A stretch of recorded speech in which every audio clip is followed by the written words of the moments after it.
জুমার খুতবার আলোচ্য বিষয় হচ্ছে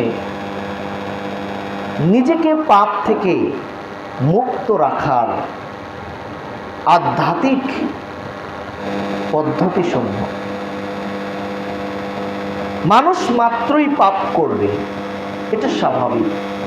তবে মানুষ যদি কিছু আধ্যাত্মিক বিষয় নিজের ভিতরে, নিজের দিলের ভিতর, নিজের নফসের উপর কিছু বিষয় অনুধাবন করতে পারে, ফিলিং করতে পারে,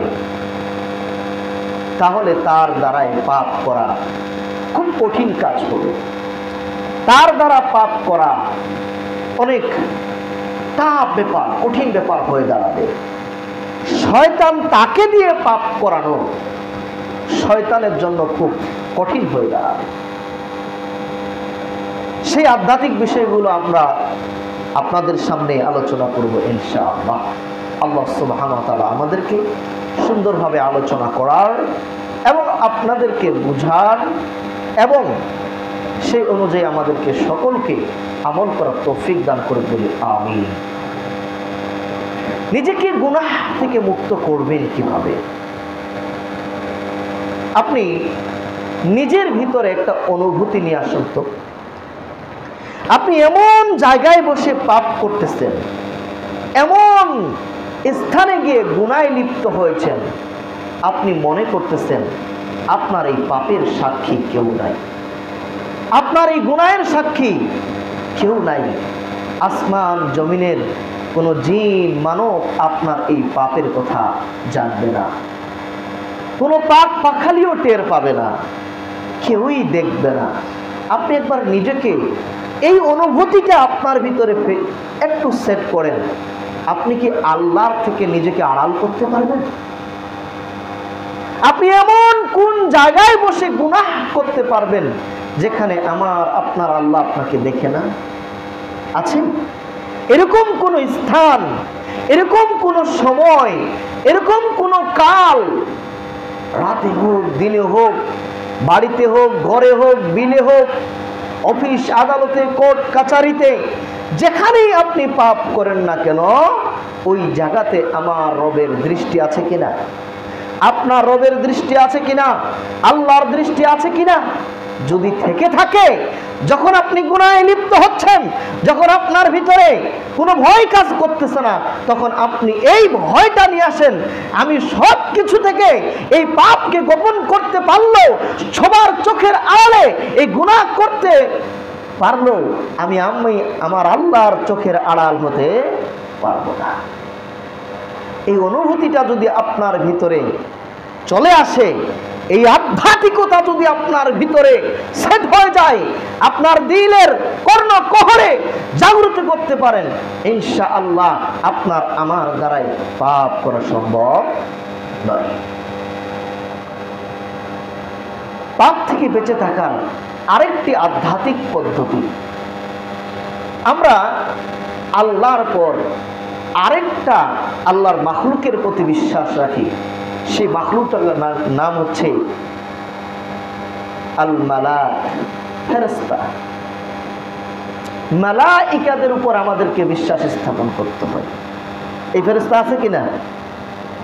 কোন ফেরেশতা যদি না থাকে, অল টাইম আপনার আমার দুই কাঁধে দুইজন ফেরেশতা আছে। আল মালাকুল ইয়ামিন, আল মালাকুশ শিমাল। ডান কাঁধের ফেরেশতা, বাম কাঁধের ফেরেশতা। যে ব্যক্তি ঈমানের দ্বিতীয় রুকন কালে আপনার এই মালাইকাদের প্রতি ঈমান রাখে, তার দ্বারাই গুনাহ করা সম্ভব, কিন্তু এত তাড়াতাড়ি সম্ভব হবে না, জটিল হয়ে যাবে।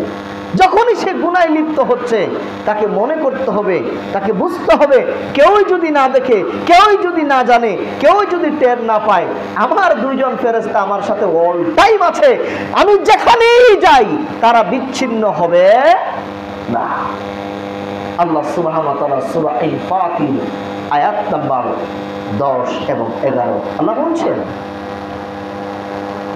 ইন্নাকুম আলাইহিম লাহাফিজুন, নিশ্চয়ই তাদের উপর দুইজন ফেরেশতা আমি রেখে দিয়েছি, কিরামান কাতিবিন, তারা হচ্ছে সম্মানিত লেখক। কিরামান একজন ফেরেশতা, কাতিবিন আরেকজন ফেরেশতা না। কিরামান শব্দের অর্থ হচ্ছে সম্মানিত, আর কাতিবিন শব্দের অর্থ হচ্ছে লেখক বৃন্দ। সম্মানিত হাদিসের ভাষায় আমরা যদি যাই তাহলে তাবারানীর 7662 নম্বর হাদিস, দুইজন ফেরেশতার কথা আল্লাহ রাসূল বলছেন, আল মালাকুল ইয়ামিন আল মালাকুশ শিমাল, ডান কাদের ফেরেশতা এবং বাম কাদের ফেরেশতা। ডান কাদের ফেরেশতা ভালোগুলো লেখে, বাম কাদের ফেরেশতা বদ আমলগুলোকে লেখে। তাহলে আল্লাহ বলছেন এই দুই অবিচ্ছেদ্য সাক্ষী, দুই অবিচ্ছেদ্য আপনার পাপের সাক্ষী অল টাইম আপনার ভিতরে আছে, আপনার সাথে আছে। আপনি মসজিদে থাকেন আর মন্দিরে থাকেন আর গির্জায় থাকেন, বেডরুমে থাকেন আর ডাইনিং রুমে থাকেন আর টয়লেটে থাকেন, অফিসে থাকেন, কোর্টে থাকেন, কাচারিতে থাকেন, পাতালের নিচে থাকেন, মাটির নিচে থাকেন, পানির ভিতরে যান, সাত আসমানে যান আর সাত জমিনের নিচে যান, এমন কোন স্পট নেই, এমন কোন সময় নাই, এমন কোন কাল নাই যেখানে এই দুই ফেরেশতা থেকে আপনি বিচ্ছিন্ন হতে পারবেন। একটা মিনিটের জন্য, চোখের পলকের সময়ের পর্যন্ত আপনি বিচ্ছিন্ন হতে পারবেন না। এরা আপনার সব কিছু নোট করে রাখতেছে। আপনি মনে করতেছেন আমি যে গুনাহ করছি কেউ জানে না, না, সব লিখে রাখতেছে। এবং এই পাপগুলো যা তারা লিখে রাখতেছে, কাল কিয়ামতের দিন আল্লাহ সুবহানাহু ওয়া তাআলা আপনাকেই পড়তে বলবেন। আল্লাহ বলছেন সূরা বানী ইসরাঈল আয়াত নাম্বার 14, আল্লাহ বলছেন ইকরা কিতাবি, তুমি তোমার কিতাবটা, আমল নামাটা নিজে পড়ো। কাফা বিনাফসিকা আল ইয়াওমা আলাইকা হিসাবান, তোমার বিরুদ্ধে তুমি নিজেই আজকে যথেষ্ট। তুমি যা কিছু করেছো তার জন্য তুমি নিজেই যথেষ্ট। তুমি নিজে নিজে পড়ো। ওই সময় যখন আপনি পড়বেন আর আশ্চর্য হয়ে বলবেন, যেটা আল্লাহ সুবহানাহু ওয়া তাআলা সূরা কাহাফের আপনার 49 নম্বর আয়াতে আল্লাহ তাআলা বলছেন। এখানে আল্লাহ বলছেন যখন তাকে পড়তে বলা হবে তখন তারা বলবে, ইয়া কুলুনা, তারা বলবে ইয়া ওয়াইলাতানা, হায় আমাদের সর্বনাশ, হায় আমাদের দুর্ভাগ্য।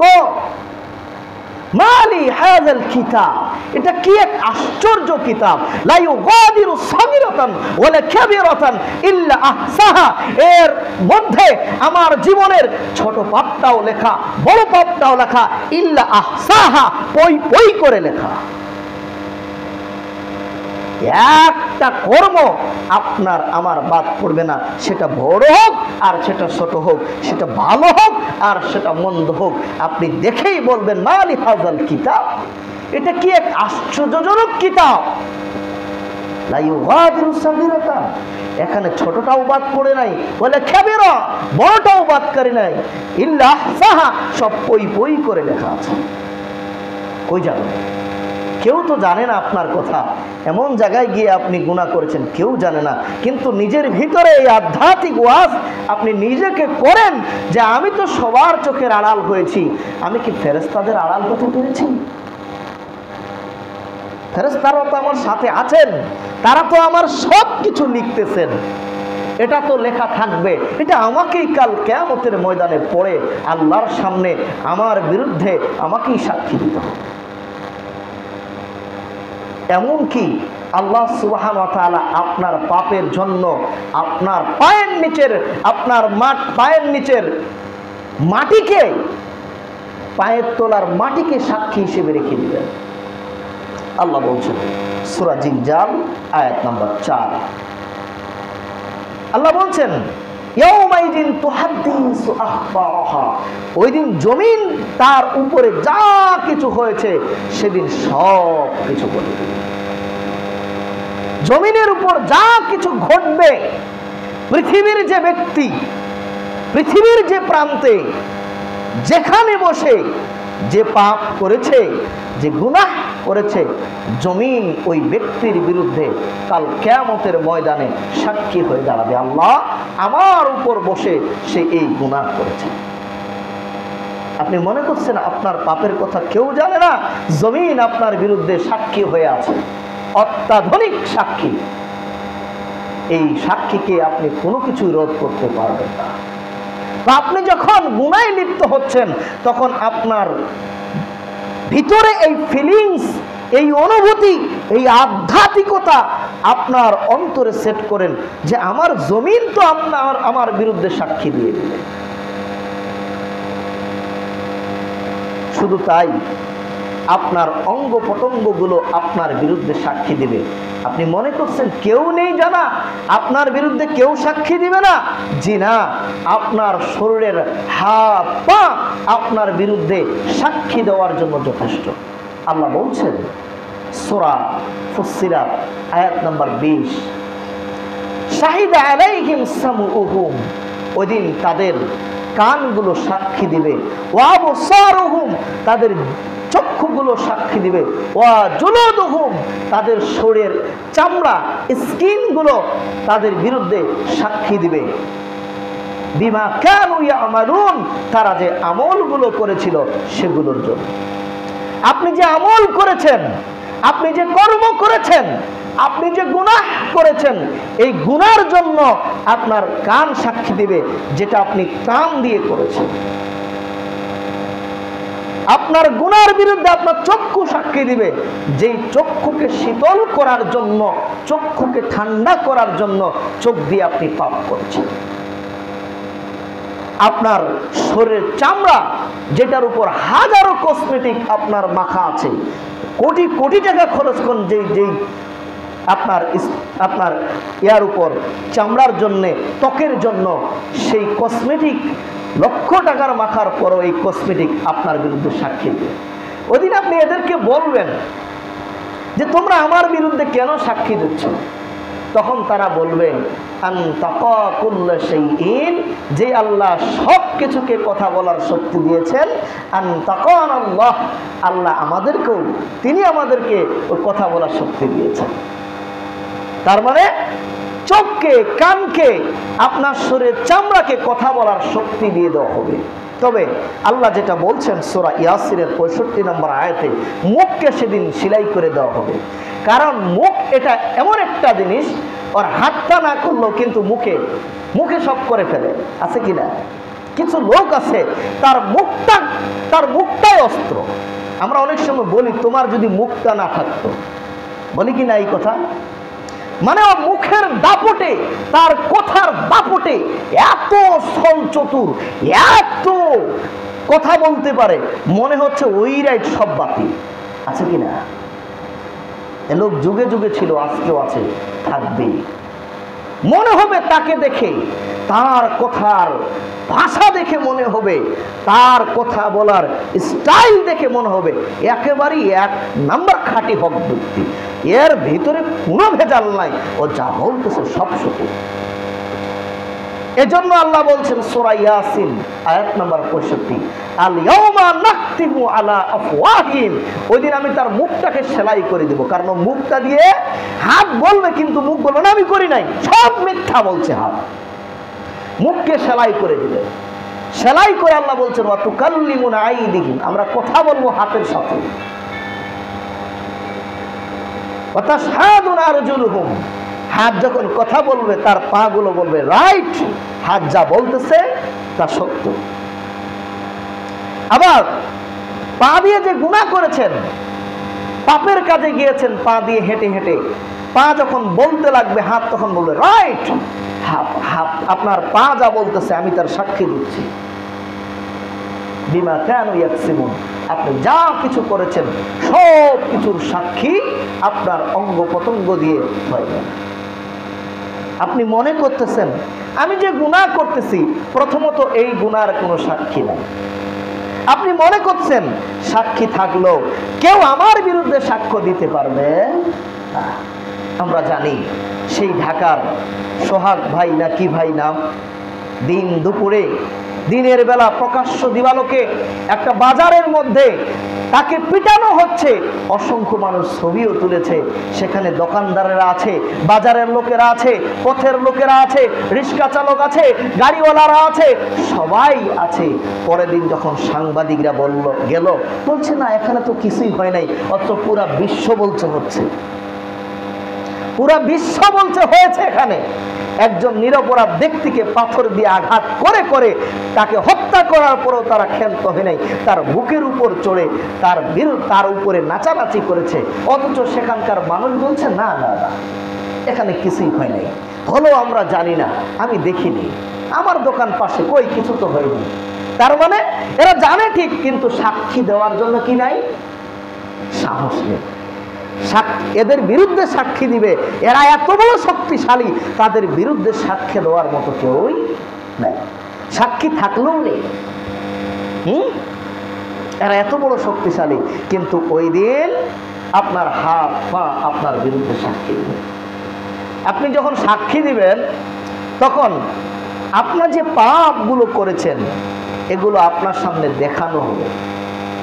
হাত করেছে এটা তো শুনলাম, পা করেছে এটা তো শুনলাম, আপনার কান বলতেছে এটা তো শুনলাম, চোখ বলতেছে এটা তো শুনলাম, এভাবে চামড়া বলতেছে এটা তো শুনলাম।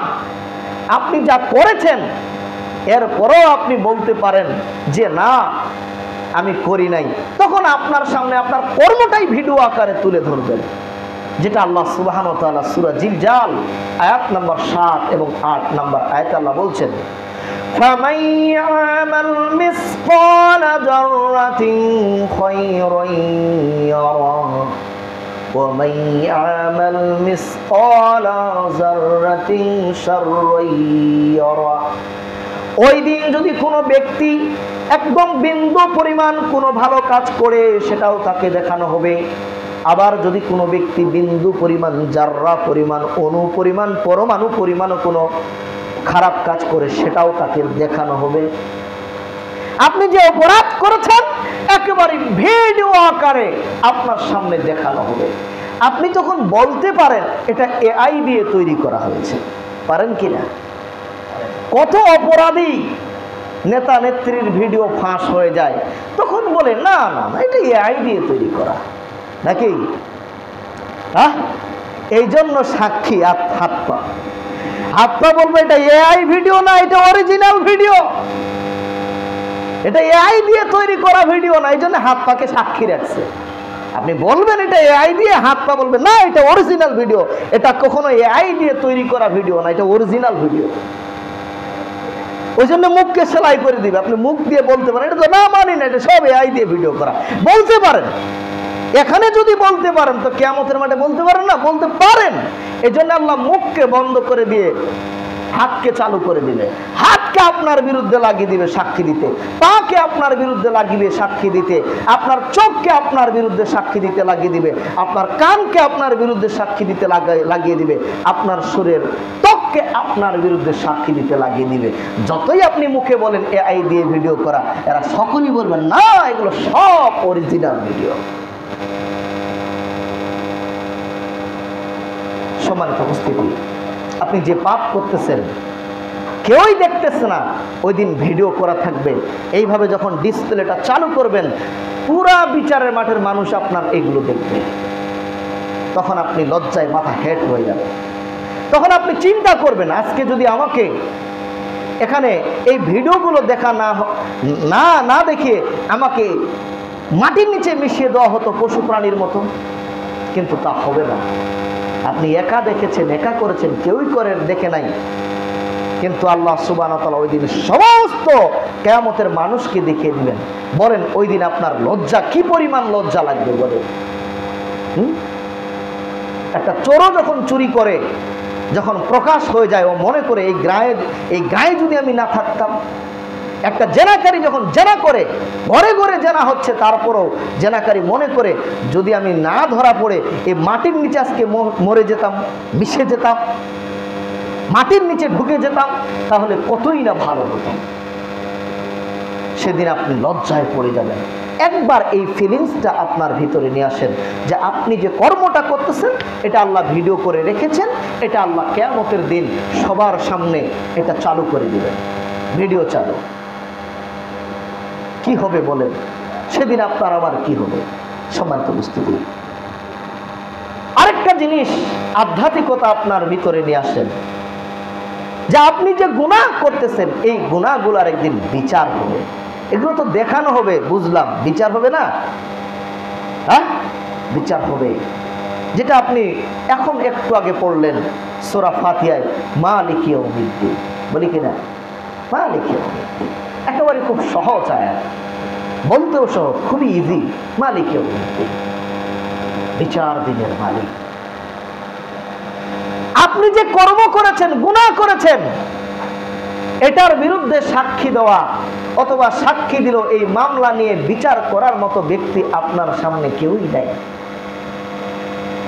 এলাকার মাতব্বর আপনার পকেটে, এলাকার মেম্বার আপনার পকেটে, সবগুলোকে টাকা দিয়ে হাত করে রেখেছেন। থানায় যাব, থানাও মামলা নেয় না, সেটাও আপনার পকেটে রাখা। এত বড় ক্ষমতা, এত দাপট। চলে গেছেন কোর্টে, কোর্টও আপনার বিরুদ্ধে মামলা নেয় না।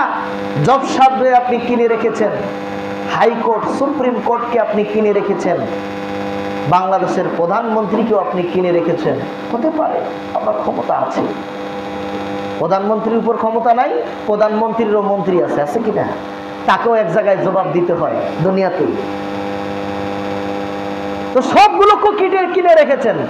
এইভাবে চলতে চলতে ধরেন বারাক ওবামাকেও আপনি কিনে রেখেছেন, কেউ বিচার করতে পারে না।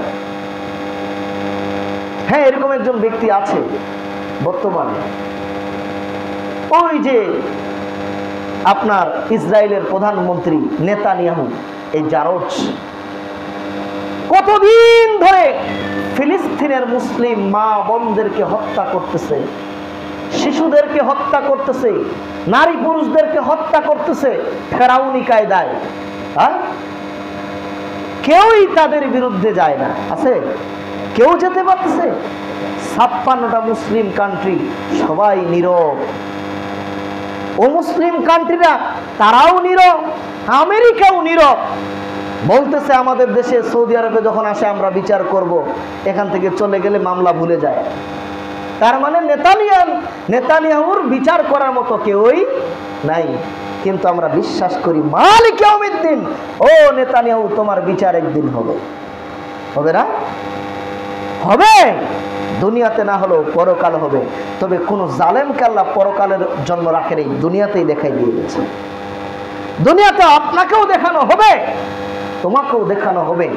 তো আমি আপনাকে বুঝাতে চাচ্ছি সেটা যে আপনি যে গুনাহ করতেছেন, একবার যখন আপনি সূরা ফাতিহাটা পড়তেছেন, আপনার ভিতরে এই আধ্যাত্মিকতাটা একটা নিয়ে আসেন তো, যে আমি যে কর্ম করতেছি কেউই দেখে নাই, কেউই শুনে নাই, কেউই জানে নাই, জানলেও আমার বিচার করার মতো কেউ নেই, কিন্তু আমার বিচার কিয়ামতের মাঠে এটা হবে। ওই আল্লাহর সামনে দাঁড়িয়ে আপনাকে বিচার করতে দায়িত্ব হবে।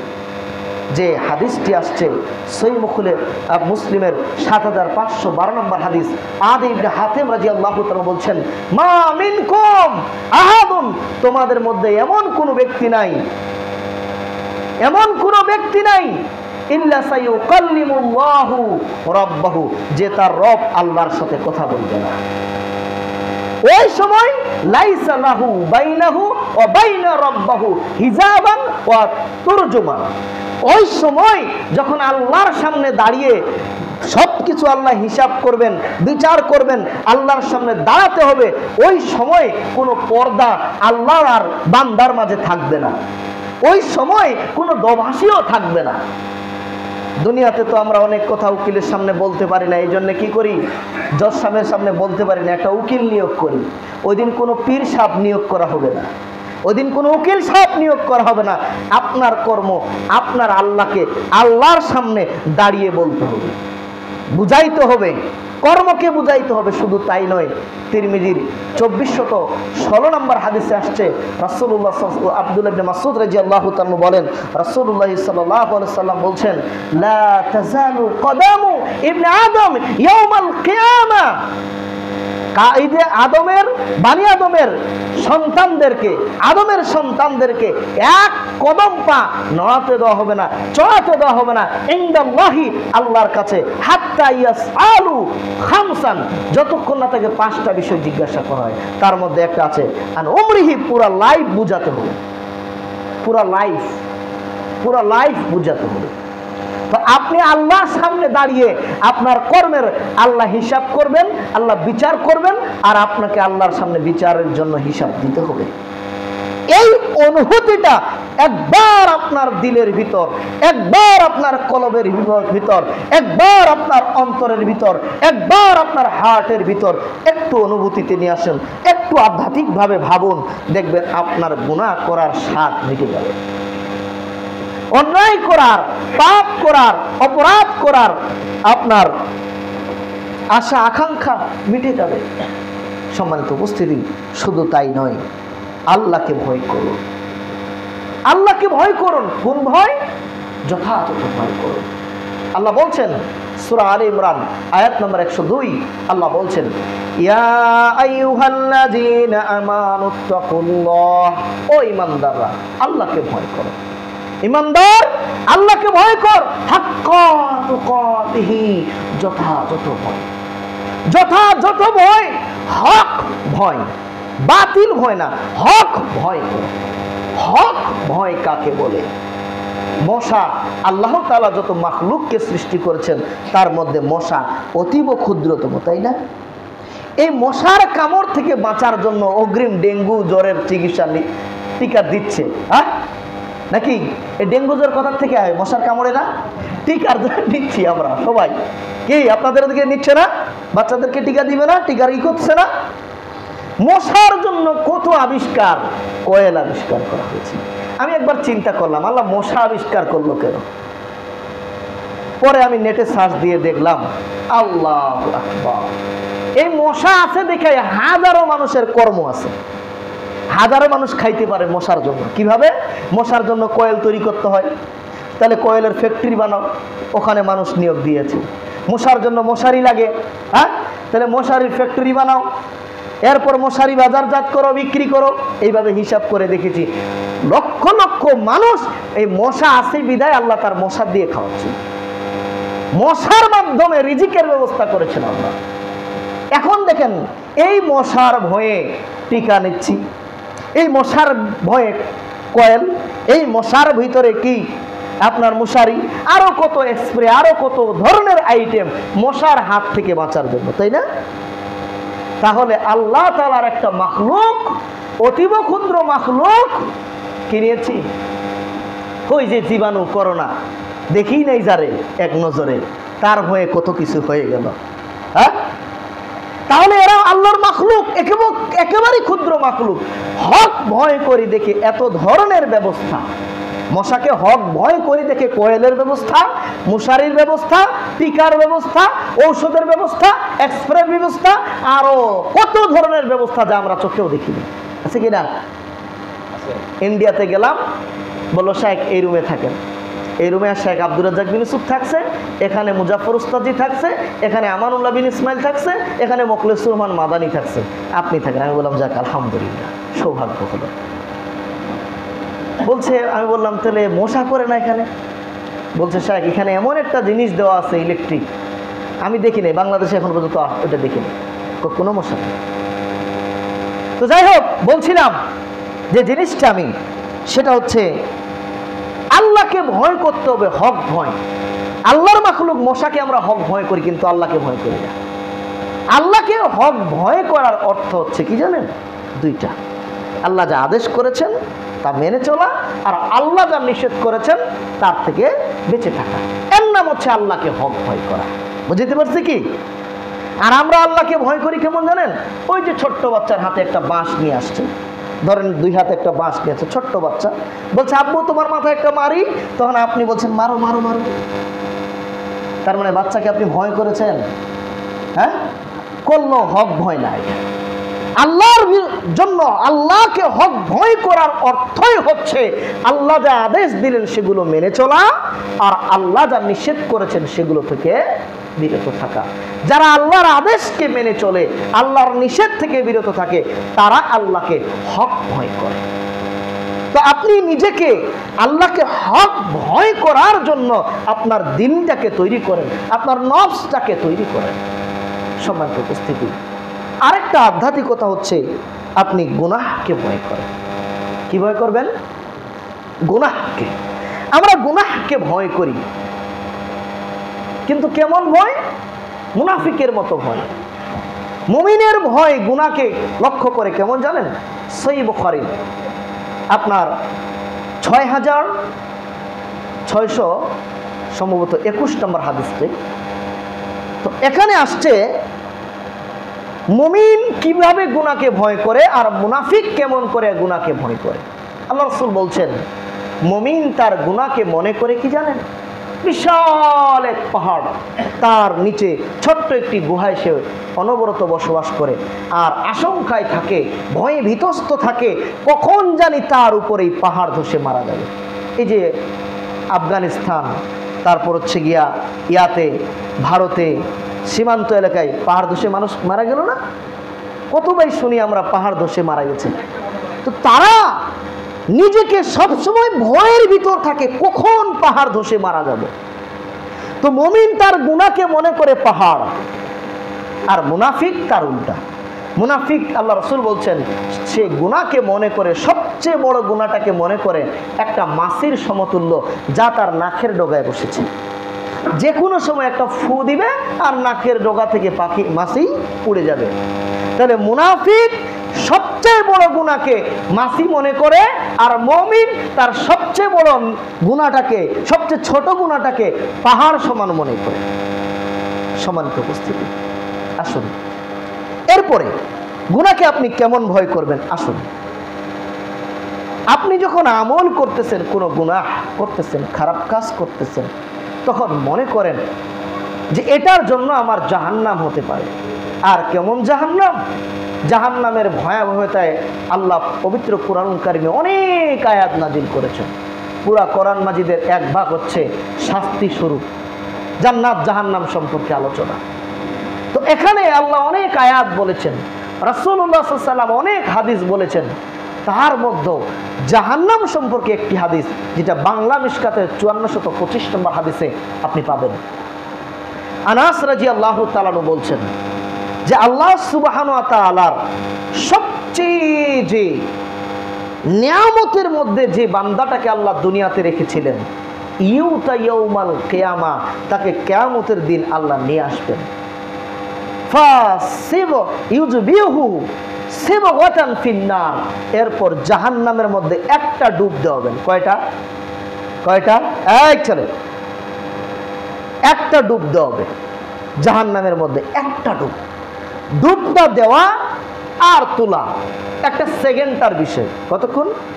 একটা সেকেন্ডের বিষয়। এরপর তাকে জিজ্ঞাসা করা হবে, হাল রাআইতু খায়রান কাত্তা ওয়া মারাবিকা নাইমান কাত্তা, আচ্ছা তুমি কি কোনোদিন দুনিয়াতে ভালো কল্যাণ কিছু পেয়েছিলে? তুমি কি কোনোদিন আমার পক্ষ থেকে কোনো নিয়ামত ভোগ করেছিলে? কে বলতেছে? কাকে বলছে বলেন তো? সবচেয়ে যে বেশি নিয়ামতের ভিতরে ছিল, সুখে ছিল, ওই লোকটাকে অত্র হাদিস থেকে বোঝা যায় সবচেয়ে সুখী মানুষটা জান্নাতে যাবে, জাহান্নামে যাবে, হাদিস বলতেছে। তো দেখেন, তাকে আনার পর, ডুবানোর পর একবার জাহান্নামে ডুবিয়েছে আর উঠিয়েছে 1 সেকেন্ডের ভিতরেই। এই কথা জিজ্ঞাসা করা হচ্ছে, আচ্ছা তুমি কি দুনিয়াতে কোনোদিন কল্যাণ পাইছা? আমার কোনো নিয়ামত তোমার কাছে ছিল? তখন বলবে, লা ইয়া রাব্বি, আল্লাহ তোমার কসম করে বলতেছি আমি কোনোদিন লা রাআইতু খায়রান কাত্তান, মা রাআইতু খায়রান কাত্তান, কোনোদিন কোনো কল্যাণ পাইনি, কোনোদিন কোনো কল্যাণ পাই নাই। অমারাবি কাত্তুন, আমি কোনোদিন কোনো নিয়ামতও পাইনি, আমি কোনোদিন কোনো নিয়ামতও পাইনি, আমি কোনোদিন কোনো কল্যাণও পাইনি। কে বলছে বলেন তো? জাহান্নামে গিয়েছে এমন ব্যক্তি যে দুনিয়াতে সবচেয়ে নেয়ামতের মধ্যে ছিল। জাহান্নামের শাস্তিটা একবার ভোগ করে 1 সেকেন্ডের জন্য আল্লাহ তুলেছে, খালি ডুবিয়েছে আর বের করে তুলেছে। এতে বলছে দুনিয়ার সব ভুলে গেছে, সমস্ত আনন্দ বিলাসিতা, ভোগ বিলাসিতা, সমস্ত নেয়ামতকে ভুলে গেছে। তাহলে জাহান্নামের কষ্টটা কত বেশি বলে। এই জাহান্নামে আপনাকে অনন্তকাল থাকতে হবে গুনাহের কারণে, পাপের কারণে। আপনি এই ফিলিংসটা নিয়ে আসেন, যখন আপনি গুনাহ করতেছেন আপনি এই ফিলিংস নিয়ে আসেন। এই গুনাহের কারণে যদি আমাকে আল্লাহ জাহান্নামে দেয়, তাহলে ওই জাহান্নামে থাকতে হবে যেই জাহান্নামে জালে 1 সেকেন্ডের শাস্তি আপনার আমার দ্বারা সহ্য করার ক্ষমতা নেই। আছে কারো? 1 মিনিট জাহান্নাম কাটবে কেউ আছেন? 1 মিনিট? হ্যাঁ, যদি থাকেন, যদি মনে করেন যে আমি আসি, তাহলে আপনার হাতটা আজকে বাড়িতে গিয়া আগুনের চুলার মধ্যে 1 মিনিট রাখবেন আর ঘড়িটা রাখবেন 60 সেকেন্ড। আছেন কেউ? 60টা সেকেন্ড হাতটা রাখবেন, হাতটা না আঙুলটা রাখবেন, পুরো আঙুল না, আঙুলের মাথাটা রাখবেন, চুলায় না কুপির মধ্যে রেখে দিবেন। কুপি আছে না? কুপি, ল্যাম্পো আছে না? ওই বাড়িতে ল্যাম্পোর মধ্যে আঙুলের মাথাটা 30টা 60টা সেকেন্ড একটু রেখে দিবেন। দেখেন কেমন তাপ এই জাহান্নাম, কেমন কঠিন এই আগুন। এই আগুনকে আপনাকে আমাকে ভয় করতে হবে। যখন গুনার কাজে লিপ্ত হয়ে যাচ্ছি, সঙ্গে সঙ্গে জাহান্নামকে ভয় করতে হবে। বুঝা গেছে? জাহান্নামের কথা আপনার দিলের ভিতরে নিয়ে আসতে হবে। দেখবেন আপনি অটোমেটিক চিৎকার করে উঠবেন, না আমি গুনাহ করতে পারবো না। সময় তো উপস্থিতি, আপনাকে আরেকটা জিনিসকে ভয় করতে হবে। আপনি তো মনে করছেন যে আমি যে গুনাহ করতেছি আমি একসময় তওবা করে নিব, তাই না? আপনি তওবা করার সুযোগ পাবেন? মৃত্যুকে আপনি কি মনে করেন? আপনি মনে করেছেন যে আপনার দাদা বেঁচে আছে তাই আমি এখনো বেঁচে থাকবো, আমার মৃত্যু হবে না? কত দাদা বেঁচে আছে, দাদার কাঁধে নাতি লাশ হয়ে কবরে যাচ্ছে, আছে কিনা? আপনি মনে করছেন আপনার বাপ বেঁচে আছে, আমি এখনই মরবো? দেখেন কত সন্তানের কাঁধে বাপের লাশ, আছে কিনা? কত সন্তানের কাঁধে বাপের লাশ, কত বাপের কাঁধে সন্তানের লাশ, আছে কিনা? কত যুবক বৃদ্ধদের কাঁধে করে কবরে যায়, আর কত বৃদ্ধ আপনার যুবকদের কাঁধে করে কবরে যায়, আছে কিনা? এই যে ফেসবুকের কল্যাণে আমরা দেখি মাঝে মাঝে অনেকগুলো ভিডিও অ্যাড করে দেয় যে রাস্তা দিয়ে যাচ্ছে, পিছন দিকটা গাড়ি দিয়ে মেরে দিচ্ছে, কিছুই নাই, যাচ্ছে, যেতে যেতে কিভাবে এইভাবে তাকাচ্ছে, মরে গেল, আছে কিনা? 1 সেকেন্ডের ভিতরে। ওই যে বলছে 1 সেকেন্ডের নাই ভরসা, বন্ধ হবে সব খেল তামাশা। 1 সেকেন্ডের ভরসা আছে আপনি? কে আপনাকে দলিল দিয়ে গেছে? কে আপনাকে বলে গেছে আপনার এখনো 1 মাস সময় বাকি আছে, আপনি তওবা করে নেবেন? যখন আপনি গুনাহ করতেছেন তখন আপনি মনে করেন এটাই আমার মৃত্যুর, এটাই আমার জীবনের শেষ কর্ম, যেটা আল্লাহ রাসূল বলছেন সহিহ বুখারী 4171 নম্বর হাদিস। সহিহ বুখারী 4171 নম্বর হাদিসে আল্লাহ রাসূল বলছেন, শুনো, সাল্লু সালাতিকা, তুমি তোমার সালাত আদায় করে, ইজা সাল্লাফি সালাতুকুম, যখন তুমি তোমার সালাতে দাঁড়াবা, সাল্লি মুআদ্দিয়ান, তুমি এমন ভাবে সালাত আদায় করো যেন এটা তোমার বিদায়ী সালাত। এই নামাজের পরে আমার কি হবে? মৃত্যু হবে। নামাজে কিভাবে মনটা বসাবেন এ ব্যাপারে আমার একটা বক্তব্য আছে। নামাজে মন বসানোর 10টি আধ্যাত্মিক পদ্ধতি। আজকে যেমন গুনাহ থেকে বাঁচার জন্য 10টি আধ্যাত্মিক পদ্ধতি, ওইটা হচ্ছে নামাজে মন বসানোর 10টা আধ্যাত্মিক পদ্ধতি। তার মধ্যে একটা আধ্যাত্মিক পদ্ধতি হচ্ছে আপনি যখন নামাজে দাঁড়ালেন আপনি একবার ফিলিংস নিয়ে আসেন, তো এটা আমার জীবনের শেষ নামাজ, আমার এই নামাজের পর আমার মৃত্যু হয়ে যাবে, আছে কিনা? ফাঁসির দড়ি টান টান বলছে 2 রাকাত নামাজ পড়ে নাও, ওই ফাঁসির দড়ি টান টান 2 রাকাত নামাজ পড়ে নেবে, 5 মিনিট পর তার মৃত্যু। বলেন তো এই লোকটা জীবনে কেমন করে নামাজটা পড়বে? আপনি ওই নামাজটা ওইভাবে পড়েন, আপনার নামাজে মনোযোগ চলে আসবে। বলছিলাম শুধু নামাজ দিয়ে আল্লাহ রাসূল দেখিয়েছেন তাই বিষয়টা শুধু নামাজের ক্ষেত্রে নয়। আপনি যে গুনাহ করতেছেন, মনে করেন এই গুনাহ করতে করতে আমি মারা গেলাম, তাহলে বিষয়টা কি দাঁড়াচ্ছে? এই গুনাহ করতে করতে আমি বিচারের মাঠে উঠব। আমি যে কাজ করতে করতে মারা যাচ্ছি, এই কর্মটা করতে করতে আমি বিচারের মাঠে কি উঠব। আপনি যখন গুনাহ করতেছেন, এই দিন দেখলাম ফেসবুকে এক চোর মোটর চুরি করতে গেছে, ওখানে কারেন্ট চেক করে পড়ে আছে। বলেন তো এই চোর কিভাবে উঠবে? কিভাবে উঠবে বলেন? ও জান্নাত জাহান্নাম পরে, আগে বলেন কি বিচারের মাঠে উঠবে কিভাবে? হাদিস কি বলে? ও চুরি করতে করতে মোটরে ওই অবস্থায় চুরি করতে গেছে, ওই অবস্থায় উঠবে। যে যা করবে তাই নিয়ে তো উঠবে, যে যা করতেছে সেটাই তার জীবনের শেষ কর্ম, সেটার উপরেই তার ফয়সালা। এই জন্য আল্লাহ রাসূল বলছেন ইন্নামাল আমালু বিল খাতিম। আমরা শুধু জানি ইন্নামাল আমালু বিন নিয়ত, আল্লাহ রাসূল আরো একটা হাদিস বলেছেন ইন্নামাল আমালু বিল খাতিম। মানুষের বিচার হবে শেষ আমলের উপর। মানুষের বিচার হবে কোন আমলের উপর? শেষ আমলের উপর। আপনি যখন একটা মানুষকে আপনি হত্যা করতেছেন, গালি দিচ্ছেন, চুরি করতেছেন, যে যেটা অন্যায় করতেছেন, যে যে পাপের মধ্যে আছেন, আপনি মনে করেন ওই পাপের মধ্যে যদি আপনার মৃত্যু হয় তাহলে এটার উপর আপনার বিচার। ভালো করলে ভালোর উপর বিচার, খারাপ করলে খারাপের উপর বিচার, এবং কি এইটার উপরই জান্নাত জাহান্নাম। আমি মনে বুঝাইতে পারি নাই। আপনার পুরো লাইফের উপর জান্নাত জাহান্নাম নয় তো, আপনার পুরো বিচার হবে আপনার জান্নাত নির্ধারণ করছে আপনার জীবনের শেষ কর্মটার উপর। লম্বা হাদিস তাকদীরের, জান্নাতে চলে গেছে এক হাত বাকি, একটা খারাপ কাজ করেছে জাহান্নাম, আছে কিনা? জাহান্নাম চলে গেছে এক হাত বাকি, একটা খারাপ কাজ করেছে জাহান্নাম। বুঝতে পারি না? তাহলে বিচার হবে শেষ আমলের উপর, মানে জান্নাত দাঁড়াচ্ছে আপনার শেষ আমলের উপর, জাহান্নাম দাঁড়াচ্ছে শেষ আমলের উপর। এখন আমি আপনাকে বলতেছি, আপনি যে কাজটা করতেছেন ওইটাকে শেষ আমল মনে করে করেন। দেখেন ভালো হলে কাজটা কত সুন্দর হয়, আর খারাপ হলে আপনি কিভাবে দূরে থাকতে পারেন। আমি কি বুঝাইতে পারছি? এরপরে যেটা আমি আপনাকে বলতেছিলাম, দুনিয়াকে তুচ্ছ মনে করুন। আমার আলোচনা প্রায় শেষের দিকে চলে আসছে। দুনিয়াকে কি করব? তুচ্ছ মনে করব, একেবারেই তুচ্ছ। কেমন তুচ্ছ? 4108 নম্বর হাদিস ইবনে মাজার মধ্যে আসছে, মুস্তাওরিদ রাদিয়াল্লাহু তাআলা আনহু তিনি বলছেন, আল্লাহ রাসূল একটা উদাহরণ দিলেন, শোনো, মাসালুদ দুনিয়া ফিল আখির, আখিরাতের তুলনায় দুনিয়ার উদাহরণ কেমন? মা মাসালু ইয়াজআলু ইসাবাহু ফিল আমমি, তোমাদের মধ্যে একজন ব্যক্তি তার আঙ্গুলটা সমুদ্রের মধ্যে ঢুকিয়ে দিল, সুম্মা ইয়ারজু বিমা ইয়ারজু, এরপর সে দেখুক কি নিয়ে ফিরছে। বুঝতে পারি নাই?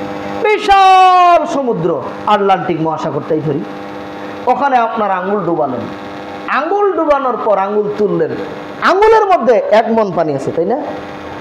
তাহলে 5 কেজি আছে, 1 কেজি আছে, 100 গ্রাম আছে না, কয়েক ফোঁটা, খুব জোর 1 ফোঁটা, 2 ফোঁটা, 3 ফোঁটা পানি হতে পারে। এই 1, 2, 3টা ফোঁটা পানি হচ্ছে এই দুনিয়া। দুনিয়া মানে দুনিয়ার জীবনের শান শৌকত, দুনিয়ার জীবনের প্রভাব, দুনিয়ার জীবনের আধিপত্য, দুনিয়ার জীবনের সুখ, দুনিয়ার জীবনের কষ্ট, দুনিয়ার জীবনের দুঃখ বেদনা, আশা ভালোবাসা, যা পাইছেন যা পান নাই সব 1 ফোঁটা। আর পুরো ওই সমুদ্রের পানিটা হচ্ছে আখিরাত।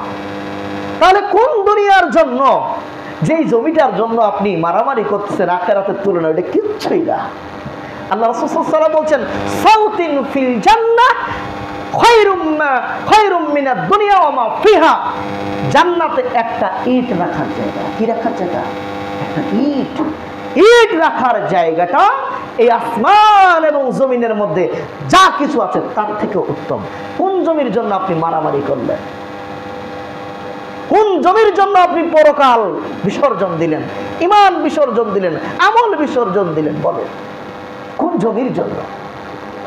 কি আত্মসাৎ করে আপনি কি নিতে চাচ্ছেন? বলেন। আপনার জন্য পুরো সমুদ্র পড়ে আছে, আপনি 1 ফোঁটা পানির জন্য মারামারি, মামলা, কোর্ট কাচারি, হিংসা, বিদ্বেষ। সম্মানিত উপস্থিতি, যখন আপনার ভিতরে এই দুনিয়ার লোভ লালসাগুলো চলে আসবে, তখন আপনি মনে করেন তো লাথি মারলাম তোমার এই 2 ফোঁটা পানির উপর, আমার জন্য পুরো সমুদ্র পড়ে আছে। আমার জন্য পুরো সমুদ্র পড়ে আছে। এইভাবে আপনার পদের জন্য গুনাহ করতেছেন, আপনার পদকে লাথি মেরে দেন, এর থেকে বড় কিছু পড়ে আছে, বিশাল সমুদ্র। আপনার ওই পদ, ওই 1 ফোঁটা পানির দুনিয়ার যে মধ্যে যার মধ্যে পয়সেন তার মধ্যে মানে কোনো পার্সেন্টই না ওই পদটা। আপনি যে পদের জন্য লড়তেছেন, যে জমির জন্য লড়তেছেন, যার জন্য লড়তেছেন, ওটা কিচ্ছুই না। আল্লাহ আল্লাহর কসম, ওটা কিচ্ছুই নয় আখিরাতের তুলনায়, কিছুই না। ওয়ালা শাইউন ফিল আখিরা, আখিরাতের তুলনায় কিচ্ছুই না। সম্মানিত উপস্থিতি, এই জন্য যখনই আপনি গুনাহ করতেছেন, কোনো কিছু পাওয়ার জন্য তো, কোনো কিছু লোভের জন্য তো। এই জন্য হিন্দু ধর্মের একটা মন্ত্র আছে, ত্রিবিধানং নরকস্য দ্বারং, 3টা জিনিস নরকের দরজা। তিনটা জিনিস নরকের দরজা। একটা হচ্ছে কি, কামক ও ক্রোধক ও লোভ। কাম, ক্রোধ, লোভ, এই তিন জিনিসের কারণেই তো আপনি একটা কিছু করতেছেন। হ্যাঁ, এই কাম, ক্রোধ, লোভ ত্যাগ করেন। কেন? আপনার জন্য পুরা আখিরাত পড়ে আছে। কেন আমি যাব অন্যায় করতে? আমার জন্য পুরো আখিরাত পড়ে আছে। কোন বইয়ের জন্য আমি জেনায় লিপ্ত হব? আমার জন্য হুরেরা অপেক্ষায় আছে। হ্যাঁ, এবং বলতেছে, এই সর্বনাশী কালনাগিনী মহিলা, আমার তুই দুনিয়াতে জামাইটারে কষ্ট দেস, ও তো তোর কাছে কিছুদিন আছে, এরপর আমার কাছে আবার বেক আসতেছে। হুরেরা বলছে, সই হাদিস। আল্লাহ রাসূল বলছেন, যখন কোনো মহিলা তার দুনিয়াতে তার স্বামীকে কষ্ট দেয়, আখিরাতে তার জন্য যে হুরটা নির্ধারিত করা আছে, বলছে এই তোমার ধ্বংস হোক। ও তো তোমার কাছে কয়দিনের জন্য আছে, এরপর আমার জন্য আসবে। তাহলে কার জন্য আপনি কি করতেছেন? ওর জন্য আপনি গুনায় লিপ্ত হবেন না, আপনার জন্য হুর অপেক্ষা করতেছেন। সম্মানিত উপস্থিতি, আপনাকে কি বলবো, এই হাদিসটা এমন, আপনি কোন জায়গায় খাটাবেন? সব জায়গায় খাটানো যাবে। তাহলে আপনি যখন গুনাহ লিপ্ত হচ্ছেন, আপনার কাছে একটা আধ্যাত্মিকতা নিয়ে আসেন, না এর থেকে আমার জন্য আখিরাত, ওয়াল আখিরাতু আবকা, আখিরাত চিরস্থায়ী। আখিরাত কি? চিরস্থায়ী। আখিরাত চিরস্থায়ী, এমন একটা লাইফ যার শুরু আছে শেষ নাই। যার শুরু আছে শেষ নাই। কি লাইফ! এই লাইফ আপনার জন্য অপেক্ষা করছে। আমি কিসের জন্য গুনায় যাচ্ছি এটা আপনি মনে করেন। সর্বশেষ যেটা আপনি বলবো, জান্নাতের জিনিস, জান্নাতের নিয়ামতকে আপনি না, জান্নাতের নিয়ামতকে আপনি স্মরণ করুন। গুনাহ করতে মনে চাচ্ছে? গুনাহ মানুষ কেন করে? মন মতো চলে নাকি? দেখেন, দুনিয়াতে যারা মনটাকে টেক আপ দিতে পারবে, মনের বিরুদ্ধে যেতে পারবে, তারা, তাদের জন্য জান্নাত মন যাচাই। হ্যাঁ, আর দুনিয়াতে যারা মন মতো চলবে, ওই যে জাহান্নাম ঘেরা আছে মিনাশ শাহওয়াত, কি দ্বারা? মন মতো চলে, মন মতো নিয়ম নীতি দ্বারা জান্নাত ঘেরা। তো আপনি মন মতো চলতেছেন, জান্নাতে আর মন মতো চলা, পরকালে মন মতো চলা যাবে না। আর দুনিয়াতে আপনি আল্লাহর বিধান মতো চলছেন, আর আখিরাত তাহলে কি? সূরা ফুসসিলাত আয়াত নাম্বার 31 আল্লাহ তাআলা বলছেন, লাকুম ফিহা মা তাস্তাহি আনফুসুকুম, ওখানে মন যা চাই তাই, তুমি কি মন চাই তাই। এই জন্য শায়েখ আমাদের আপনার আল্লামা দেলোয়ার হোসেন সাইদি হাফিজাহুল্লাহ তাআলাকে রাহিমাহুল্লাহকে জিজ্ঞাসা করা হলো, আচ্ছা হুজুর, ওখানে কি গাঞ্জা পাওয়া যাবে? কি মন যা চাই তাই। এখন তো আমি গাঞ্জা খুব ভালোবাসি, গাঞ্জা পাবো কিনা? তুমি যদি গাঞ্জা চাইতে পারো তাহলে তুমি পাবা, তবে আল্লাহ, আল্লাহর কসম, ওখানে গিয়া তুমি গাঞ্জা চাইবা না। তুমি চাইতে বলে দিবে তোমাকে। আল্লাহ ওয়াদা করেছে, মা তাস্তাহি আনফুসুকুম, তোমার মন যা চাই তাই। অতএব মন চাচ্ছে এখানে গুনাহ করব, আমি মনটাকে বাধা দিয়ে দিলাম, তাহলে জান্নাতে গেলে কি? মন যা চাই তাই। আমি বুঝাইতে পারিনি। দুনিয়াতে মনটাকে হাওয়া দ্বারা অনুসরণ হয়ে, এই প্রবৃত্তির তাড়নায়, প্রবৃত্তির অনুসরণেই তো গুনাহ করতেছি, তাই না? প্রবৃত্তির জন্যই তো গুনাহ করতেছি। তাই প্রবৃত্তিটাকে কি করলাম? বাঁধলাম, বেঁধে রাখলাম, ঠেকিয়ে রাখলাম, একে দাবিয়ে রাখলাম। পরকালে কি? প্রবৃত্তি যা চায়, প্রবৃত্তি যা চায়। জান্নাত মানে প্রবৃত্তি যা চায়, আর দুনিয়া মানে প্রবৃত্তিকে বাঁধো, বেঁধে রাখো। অতএব মনটারে যে বাঁধতে পারলো, নফসটাকে যে আটকাতে পারলো, ঠেকাতে পারলো, তার জন্যই জান্নাত। তো আপনি গুনার মধ্যে যখনই লিপ্ত হচ্ছেন, মনে করেন এটা আমি মন মতো চলছি, আমার জন্য জান্নাত নাই। আর যদি আটকাতে পারি, মনে চাচ্ছে একটা গুনাহ করব, আটকিয়ে রাখলাম, বেঁধে রাখলাম শক্ত করে, তাহলে কি? মন যা চাই জান্নাত। মা তাস্তাহি আনফুসুকুম ওমা ওয়ালাকুম মা তাদাউন, তোমরা যা দাবি করবে তাই। কি দাবি করবা? কি লাগবে? দাবি করো, রেডি। দাবি করো, রেডি। কি মনে চাচ্ছে তাই। সর্বশেষ বলবো, এত কিছু আধ্যাত্মিকতা আপনার ভিতরে আনার পরও গুনাহ করে ফেলছেন। এত কিছু আধ্যাত্মিকতা ট্রাই করার পর, অ্যাপ্লাই করার পর আপনি কি করেছেন? গুনাহ করে ফেলেছেন। হবেই কেন? আল্লাহ রাসূল সাল্লাল্লাহু আলাইহি ওয়াসাল্লাম বলছেন, মিশকাতুল মাসাবি 2341 নম্বর হাদিস, কুল্লু বানি আদম খাত্তাউন, সমস্ত বানি আদম পাপী। অতএব আপনিও কি করবেন? বানি আদম হলে পাপ আপনার আমার দ্বারা হবেই। তবে আল্লাহ রাসূল বলছেন, খায়রুল খাত্তাইনা আত-তাওয়াবুন, সবচেয়ে উত্তম পাপীকে যে তওবা করে। যারা তওবা করে না, আর অহংকারী যারা তওবা করে, আল্লাহ তাদেরকে কি করেন? ইন্নাল্লাহা ইউহিব্বুত তাওয়াবুন, আল্লাহ তওবাকারীদেরকে কি করেন? ভালোবাসেন। কেমন ভালোবাসেন? এই হাদিস বললেই তো লম্বা হয়ে যাবে। ওই যে উট হারিয়ে ফেলছিল, যারা শুনছেন তারা তো ভালোই, আর যে শোনেন নাই পরে জিজ্ঞাসা করেন। উট হারিয়ে ফেলার পর যখন উট পাইছে, ও খুশির ঠেলায় কি বলছে বলেন তো? আল্লাহ তুমি আমার বান্দা, আমি তোমার রব। এই লোকটা উট পাওয়ার পর যতখানি খুশি, যারা জানে না হাদিস জিজ্ঞাসা করে নিন যে কোন জায়গায় এই কথাটা বলা হয়েছিল। তা আল্লাহ রাসূল বলছেন, বান্দা যখন তওবা করে এর থেকেও বেশি খুশি হয়। তা আপনি গুনাহ করেছেন, কোনো সমস্যা নেই, কোনো সমস্যা নেই। কি করেছেন? মানুষ হত্যা করেছেন না, কোনো প্রবলেম নাই। সুদ খেয়েছেন না, কোনো সমস্যা নেই। আত্মসাৎ করেছেন, মানে আপনি কি করেছেন এটা কোনো কথা না। কথা হচ্ছে আপনি তওবা করেন। আপনি কি করেন? তওবা করেন, খালেস তওবা। কি তওবা? খালেস তওবা। কেন জানেন? আপনি তো তওবা করবেন, এই জন্য আল্লাহ আপনাকে সৃষ্টি করেছেন।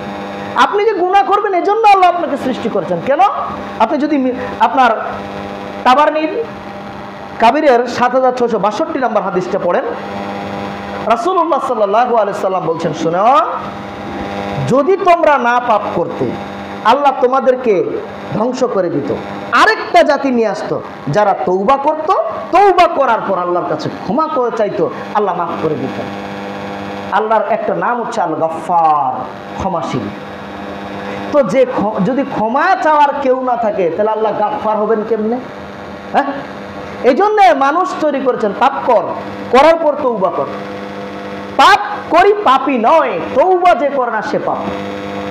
আরেকটা হাদিস দেখেন, আজকের আলোচনা শেষ হাদিস। রাসূলুল্লাহ সাল্লাল্লাহু আলাইহি ওয়াসাল্লাম বলছেন, কোন ব্যক্তি যখন গুনাহ করে, গুনাহ করার পর 6 ঘন্টা আল্লাহ গুনাহটা লিখেন না।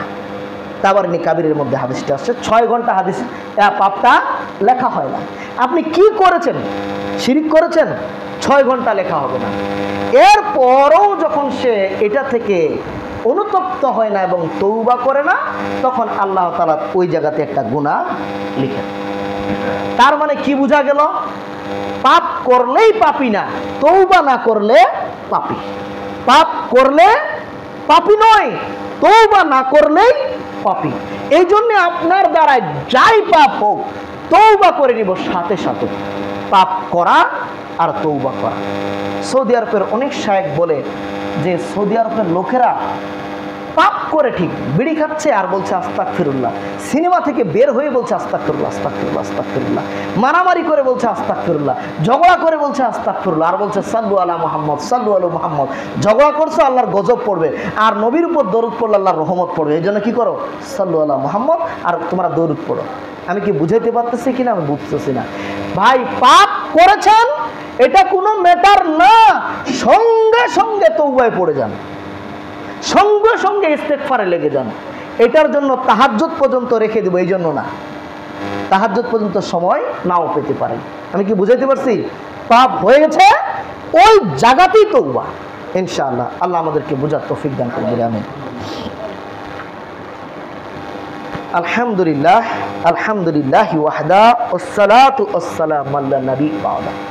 সম্মানিত উপস্থিতি, আমরা আলোচনা করতেছিলাম পাপ থেকে মুক্ত থাকার আধ্যাত্মিক পদ্ধতিগুলো কি কি। উল্লেখিত বিষয়ে আমরা যা আলোচনা করলাম, আল্লাহ আমাদেরকে বুঝার তৌফিক দান করুক বলি আমিন। এগুলোকে মেনে চলার তৌফিক দান করুক বলি আমিন। আল্লাহ আমাদেরকে পাপ মুক্ত জীবনযাপন করার তৌফিক দান করুক বলি আমিন।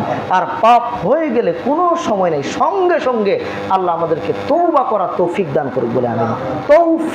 তৌফিক চাইবো কার কাছে?